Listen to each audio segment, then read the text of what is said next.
প্রস্তুত হয়েছে sodium carbonate, এবং এখানেও একটা সেম বিক্রিয়া দিয়ে দিছে। এইটা কিন্তু পানি, বুঝছো, এই ওটা কিন্তু কেটে গেছে, এইটা হচ্ছে H2O অর্থাৎ পানি ওইটা, ঠিক আছে না, বুঝছো? আচ্ছা, তাহলে আসো আমরা দেখি কি প্রশ্নে, আমার এই প্রশ্নে কি বলছে।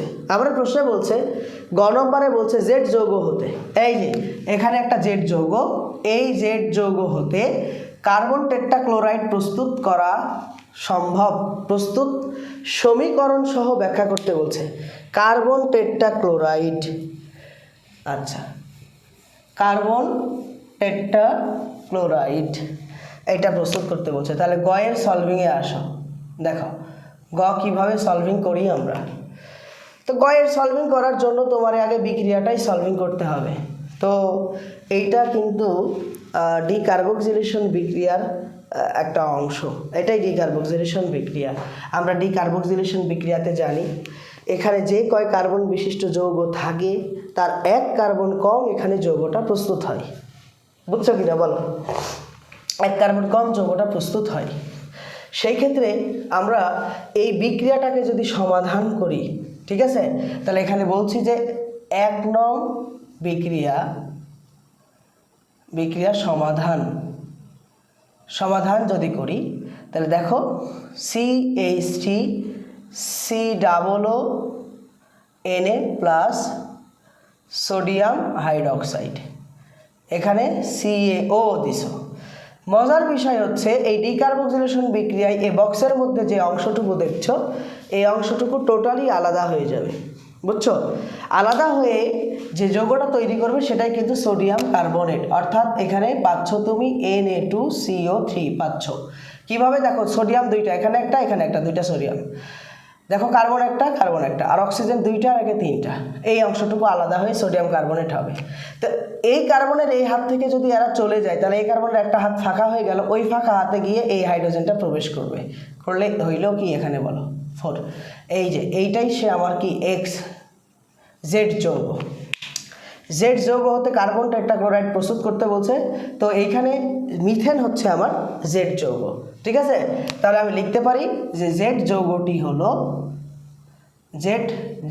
হলো কি বলো, মিথেন অর্থাৎ CH4, বুঝছো না, জেড যৌগটি হলো মিথেন। মিথেন থেকে কার্বন টেট্রাক্লোরাইড প্রস্তুত সমীকরণ সহ ব্যাখ্যা করো। অ্যালকেন, এটা অ্যালকেনের, মিথেন হচ্ছে অ্যালকেন শ্রেণীর একদম প্রথম সদস্য। আমরা জানি অ্যালকেন কোনো ধরনের রাসায়নিক বিক্রিয়াতে অংশগ্রহণ করে না, শুধুমাত্র এই সূর্যালোকের উপস্থিতিতে ক্লোরিনের সংযোজন বিক্রিয়াটাতে অংশগ্রহণ করে, আর আরেকটা হচ্ছে অ্যালকেন দহন বিক্রিয়াতে অংশগ্রহণ করে। তো এইখানে এই সূর্যালোকের উপস্থিতিতে আমি যদি ক্লোরিন সংযোজনের বিক্রিয়াটা ঘটাই তাহলে একটা পর্যায়ে গিয়ে এই কার্বনের সাথে যে 4টা হাইড্রোজেন আছে এই 4টা হাইড্রোজেনই 4টা ক্লোরিন দ্বারা প্রতিস্থাপিত হয়ে 4টা হাইড্রোজেনের জায়গাতে 4টা ক্লোরিন আসবে, দেন সেটাকে বলতে পারবো আমরা কার্বন টেট্রাক্লোরাইড। তাহলে কার্বন টেট্রাক্লোরাইড মানে হচ্ছে CCl4, কার্বন টেট্রাক্লোরাইড মানে কি বলো, কার্বন টেট্রাক্লোরাইড মানে CCl4, এই যৌগ প্রস্তুত করতে হবে আমার। তাহলে আসো আমরা এই যৌগটা প্রস্তুত করার জন্য যা করা লাগে সেটা দেখি। তাহলে তোমার লাগবে কি CH4, এই যে জেড যৌগটা নিলাম, এর সাথে 2টা ক্লোরিন দিলা, অবশ্যই ইউভি আল্ট্রাভায়োলেট রশ্মির উপস্থিতি তোমার লাগবেই। তুমি যদি এই বিক্রিয়াটাকে এখন সম্পন্ন করাও, দেখো কি প্রস্তুত হবে, আমি একবার বুঝাই দিব, বাকিগুলো সহজ, তোমরা বোঝার চেষ্টা করবা। আমি একটু যদি ভেঙে লিখি এই কার্বনের এই মিথেনের এই হাইড্রোজেনগুলোকে, দেখো এই CH4কে একটু ভেঙে লিখলাম, একটা কার্বন আর চারপাশে 4টা হাইড্রোজেন, প্লাস এখানে ক্লোরিন আছে 2টা ক্লোরিন বন্ড আকারে এইভাবে লিখলাম। এখন এখানে মজার বিষয়টা হচ্ছে কি জানো, এইখানে যে 2টা ক্লোরিন দেখতে পাচ্ছ, 2টা ক্লোরিনের মধ্যে যে কোনো একটা ক্লোরিন এইখানকার 4টা হাইড্রোজেনের যে কোনো একটা হাইড্রোজেনকে প্রতিস্থাপিত করবে। তো মনে করো এই হাইড্রোজেনটাকেই প্রতিস্থাপিত করবে, অর্থাৎ এই ক্লোরিনটা আসবে হাইড্রোজেনের কাছে আর এই হাইড্রোজেনটা যাবে ক্লোরিনের কাছে। যদি তাই যায় বলো তো তাহলে কি পাচ্ছ? সি, এখানে আগে থেকে একটা হাইড্রোজেন, এখানে একটা হাইড্রোজেন, এখানে একটা হাইড্রোজেন, তাই কি না? কিন্তু এই জায়গাতে যে হাইড্রোজেনটা ছিল সেখানে তার হাইড্রোজেন নাই, হাইড্রোজেনের জায়গাতে আসছে কে বলো? ক্লোরিন। ক্লোরিন আসছে না? ক্লোরিন আসছে, বুঝছো? ক্লোরিন। তাহলে কি পাইলাম আমরা? দেখো CH3, কয়টা হাইড্রোজেন? CH3, তার সাথে একটা কি? Cl, CH3Cl। বুঝছো? বুঝছো না? একদম সহজ। এবং এই হাইড্রোজেনটা যে ক্লোরিন কাছে আসছে, এই হাইড্রোজেন আর এই ক্লোরিন মিলে তৈরি হয়েছে কি জানো? HCl। বলো বলো, এই বিষয়টা তোমরা বুঝছো কিনা বলো? এই বিষয় না বুঝলে কিন্তু তুমি পারবা না। তোমার বোঝার সুবিধার্থে আমি যেটা করলাম, আমি একদম এটাকে ভেঙে চুরে দেখাইলাম, যাতে তোমার বিন্দু মাত্র কোনো সমস্যা না হয়। তুমি এই জায়গাটা বুঝছো কিনা আমারে বলো, এইটা বুঝছো কিনা? বুঝছো না? একদম সহজ, ঠিক আছে? আচ্ছা, এরপরে আসো আমরা এইভাবে স্টেপ বাই স্টেপ প্রত্যেকটা হাইড্রোজেনকে একটা করে ক্লোরিন দ্বারা প্রতিস্থাপিত করব। এইবার আসো, এইখানে এবার কে আছে বলো? এইখানে তো ক্লোরিন চলে আসছে আগের মতো, হ্যাঁ আগের মতো। এখন এইটাকে নিয়ে আসতে হবে। এবার এইটাকে নিয়ে আসি আমরা। দেখো, একটু মনোযোগী হও। এটার নাম কিন্তু ক্লোরোমিথেন। ক্লোরোমিথেন আমরা মাথায় রাখবো এটা, হ্যাঁ? তো এই ক্লোরোমিথেনকে এবার নিয়ে আসো, CH3Cl। আবারও দুইটা ক্লোরিন ওই একইভাবে বিক্রিয়া দিবা, ইউভি থাকবে। আবার যেটা হবে যে এখানকার একটা হাইড্রোজেন এবার এখানকার একটা ক্লোরিন দ্বারা প্রতিস্থাপিত হবে। তাহলে এখানে হাইড্রোজেনের সংখ্যা একটা কমে যাবে, ক্লোরিনের সংখ্যা একটা বেড়ে যাবে। আগে ছিল একটা, এখন হবে কয়টা? দুইটা। এবং যেই হাইড্রোজেনটা এখান থেকে বের হয়ে আসলো, এখানকার একটা ক্লোরিনের সাথে মিলে আরেকটা কি তৈরি করবে? HCl প্রস্তুত করবে। এটার নাম কি? এটা ডাইক্লোরোমিথেন, ঠিক আছে? ডাইক্লোরো কি? মিথেন। আচ্ছা, এবার এই ডাইক্লোরোমিথেনে আসো, CH2Cl2 প্লাস আবার দুইটা ক্লোরিন দিছ ইউভি এর উপস্থিতিতে। আবার যেটা হবে কি, একটা ক্লোরিন এখানকার আরেকটা হাইড্রোজেনকে প্রতিস্থাপিত করবে, অর্থাৎ হাইড্রোজেনের সংখ্যা আরেকটা কমবে, CH হবে, ক্লোরিনের সংখ্যা একটা বাড়বে, CH3 হবে প্লাস HCl হবে। বুঝছো? এটা ট্রাইক্লোরোমিথেন, অথবা এটার আরেকটা নাম হচ্ছে ক্লোরোফর্ম। কি নাম বলো? ক্লোরোফর্ম, ঠিক আছে? এই ক্লোরোফর্ম কিন্তু প্রস্তুত করা যাচ্ছে কি থেকে বলো তো? এই মিথেন থেকে। বুঝছো? ক্লোরোফর্ম প্রস্তুত করা যাচ্ছে কি থেকে? মিথেন থেকে। তো তোমাকে যদি কখনো ক্লোরোফর্ম থেকে মিথেন প্রস্তুত করতে বলে, ঠিক এইভাবে তোমরা মিথেনকে প্রস্তুত করে দিবা, ঠিক আছে? এইবার এই ক্লোরোফর্ম যেটা পাইলাম, এটারে আবার নিয়ে আসো, CH3Cl3 প্লাস Cl2 দিলে এখানে ইউভি এর উপস্থিতিতে যখন তুমি দিবা, এখানে অবশিষ্ট যে একটা হাইড্রোজেন আছে এইটাও কিন্তু কি হবে বলো? প্রতিস্থাপিত হবে। হইলে এখানে জাস্ট তুমি যেটা পাবা, হাইড্রোজেন একটাও পাবো না, চারটা হাইড্রোজেন। আগে ছিল চারটা হাইড্রোজেন, এখন চারটা হাইড্রোজেনের জায়গাতে চারটা ক্লোরিন, আর এখানে পাচ্ছ আরেকটা HCl। বুঝছো? এই যে এখানে যেটা পাইছো, এটার নামই হচ্ছে কার্বন টেট্রাক্লোরাইড।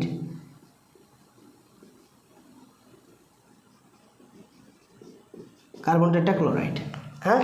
এটাই আমার সেই কাঙ্ক্ষিত উৎপাদ। এই জিনিসটাই তোমারে বলছে যে জেড যৌগ হতে কার্বন টেট্রাক্লোরাইড প্রস্তুত, সমীকরণ সহ ব্যাখ্যা করো। এই তো আমরা সমীকরণ সহ কি করে দিলাম? ব্যাখ্যা করে দিলাম। এইটাই হচ্ছে তার ব্যাখ্যা, ঠিক আছে না? বুঝছো না? গ নম্বর বুঝছো? সিলেট বোর্ডের গ নম্বর কে কে বুঝো নাই বলো আমারে? সিলেট বোর্ডের গ কে বুঝো নাই আমার একটু বলো। আচ্ছা, সবাই বুঝছো, না বোঝার কিচ্ছু নাই, না বোঝার এখানে কিছুই নেই, ঠিক আছে? আচ্ছা, এইবার ঘতে আসো। ওয়াই যৌগ হতে দুই ধরনের অ্যালকোহল প্রস্তুত সম্ভব কিনা সমীকরণ সহ ব্যাখ্যা করতে বলছে। তো আসো, ওয়াই যৌগটা আসলে কি এখানে সেইটা আমাদের দেখার পালা। এখানে একটা প্রোপানল, যেটা অ্যালকোহল, প্রোপানল আমরা জানি। এখানে দেখো একটা নিরোধক ব্যবহার করা হয়েছে, H2SO4 কিন্তু নিরোধক। নিরোধকের কাজ কি? নিরোধকের কাজ হচ্ছে যে অ্যালকোহলের মধ্য থেকে পানিকে আলাদা করে ফেলবে, পানিকে বের করে নেবে। তো অ্যালকোহলের মধ্য থেকে যদি পানি আলাদা হয়ে যায়, যে এখানে পানি আছে কিন্তু এটা পানি H2O, হ্যাঁ, তাহলে অ্যালকোহলের মধ্য থেকে পানি যদি আলাদা হয়ে যায় তাহলে এখানে অ্যালকিন প্রস্তুত হয়, বুঝছো? হ্যাঁ, তাহলে ওয়াই যৌগটা হচ্ছে আমার একটা অ্যালকিন। আসো আমরা ঘ নম্বরটা সলভিং করার চেষ্টা করি। ঘ দেখো, তাহলে ওয়াই যৌগটা একটা কি? অ্যালকিন। কিভাবে বুঝলাম? এই যে অ্যালকোহল থেকে পানি অপসারণ করলে যা পাওয়া যায় সেটাই হচ্ছে অ্যালকিন। তাহলে ওয়াই যৌগটি হলো কি? অ্যালকিন। অর্থাৎ আমি সরাসরি যৌগটার নাম লিখি প্রোপিন।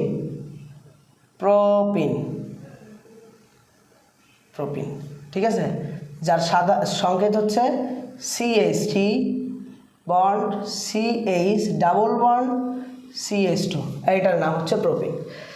এইটা কিভাবে প্রস্তুত হইল, বিক্রিয়াটা কিভাবে সম্পন্ন হইল, এইটা দেখতে হলে তোমাকে বেসিক টু প্রো ক্লাসটি দেখতে হবে। আমার ইউটিউব চ্যানেলে প্রায় 3.5 ঘন্টার একটি ক্লাস আপলোড করা আছে, যেখানে এই জৈব যৌগের একদম আদ্য প্রান্ত থেকে শুরু করে শেষ অবধি পর্যন্ত যত ধরনের খুঁটিনাটি বিষয়গুলো রয়েছে, তোমাদের এসএসসি লেভেলটাতে তোমার যেটা জানা দরকার তার সবগুলোই একদম হাতে কলমে শেখানোর মতো করে ওখানে আলোচনা করা আছে। কাজেই তুমি যদি এই বিক্রিয়াগুলোকে সুন্দর মতো করে পারতে চাও তাহলে ওই ক্লাসটি তোমার জন্য অনেক গুরুত্বপূর্ণ এবং দেখা তোমার জন্য অপরিহার্য। কাজেই ক্লাসটিকে দেখে নিবা, দেখলে দেখবা যে এই বিক্রিয়াগুলো কত সুন্দরভাবে সেখানে করানো আছে। আশা করছি তোমাদের আর কোনো সমস্যা হবে না। তাহলে ওয়াই যৌগটি হলো একটি প্রোপিন, যা CH3 bond CH double bond CH2। এইখান হতে 2 ধরনের অ্যালকোহল প্রস্তুত সম্ভব কিনা সমীকরণ সহ ব্যাখ্যা করো। হ্যাঁ, 2 ধরনের অ্যালকোহল প্রস্তুত করা সম্ভব। আমরা তাহলে প্রথমে প্রোপিন থেকে প্রোপানল প্রস্তুত করতে পারি, এটা এক ধরনের অ্যালকোহল হবে। ঠিক আছে, আমরা প্রথমে কি করতে পারি? প্রোপিন হতে কি প্রস্তুত করব বলো? প্রোপানল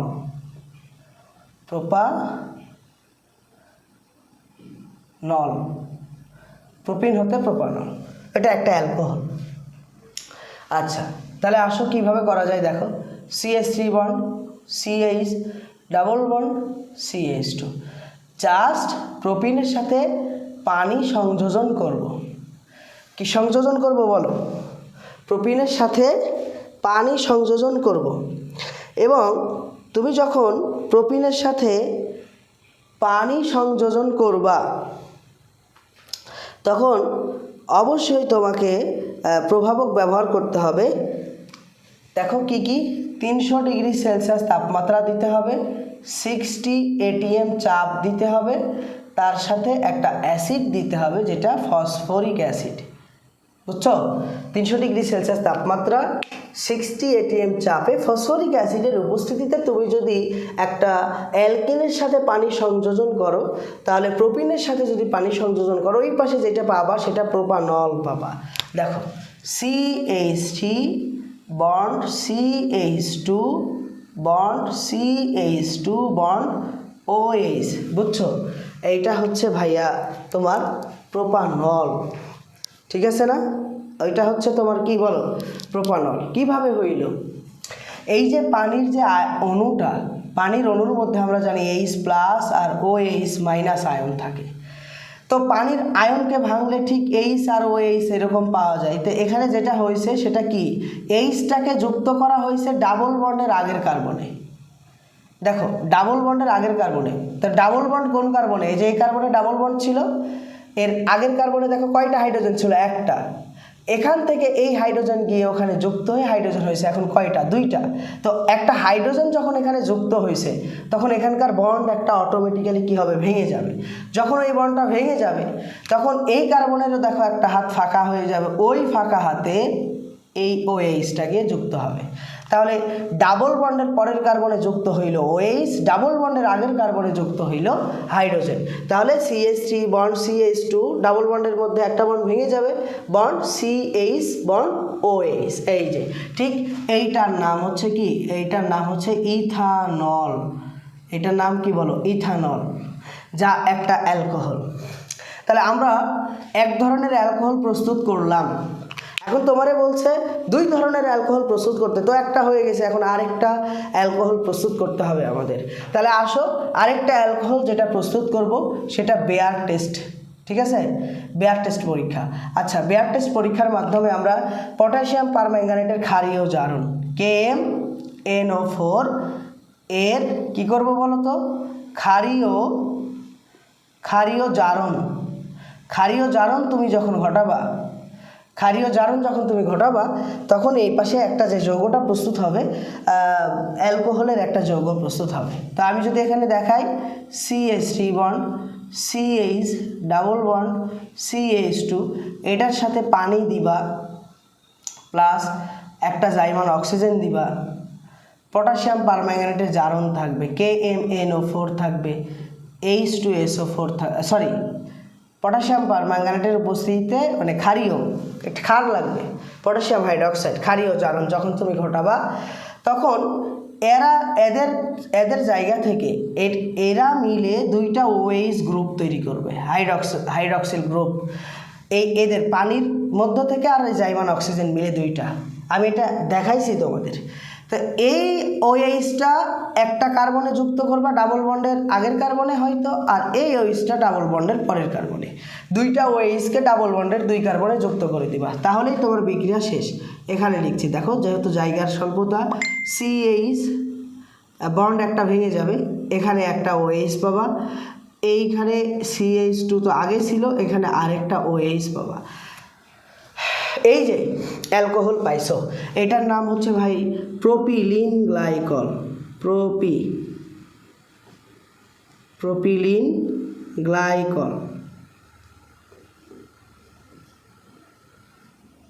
গ্লাইকল, বুঝছো? এই যে এইটা দুই ধরনের অ্যালকোহল প্রস্তুত করতে বলছে। তাহলে এইটা আমার এক ধরনের অ্যালকোহল যেটা ইথানল, আর এইটা আমার আরেক ধরনের অ্যালকোহল যেটা হচ্ছে প্রোপিলিন গ্লাইকল। এটাও অ্যালকোহল, বুঝছো? এই হচ্ছে সিলেট বোর্ড 2026-এর ব্যাখ্যা। আশা